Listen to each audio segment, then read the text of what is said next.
আসসালামু আলাইকুম। এই ভিডিওতে আমরা দেখব কিভাবে একটি অবজেক্টকে কপি করা যায়। সো এই জন্য আমাদের প্রথমে একটি অবজেক্ট আঁকে নিতে হবে।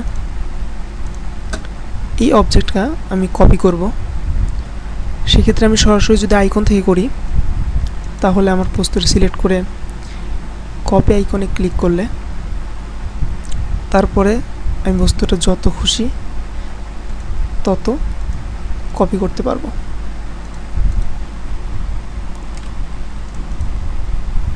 আমি যদি কোনো নির্দিষ্ট দূরত্বে কপি করতে চাই তো সেক্ষেত্রে আমি আবার বস্তুটা সিলেক্ট করে কপি আইকন চেপে ফার্স্ট পয়েন্টে ক্লিক করতে হবে।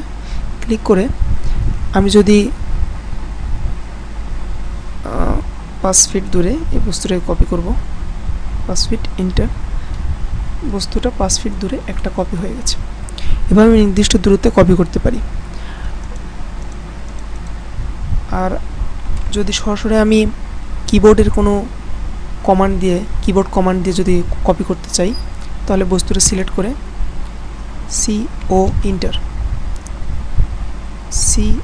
ইন্টার চাপলে তারপর আমি যত খুশি আমি অবজেক্টটাকে কপি করতে পারবো।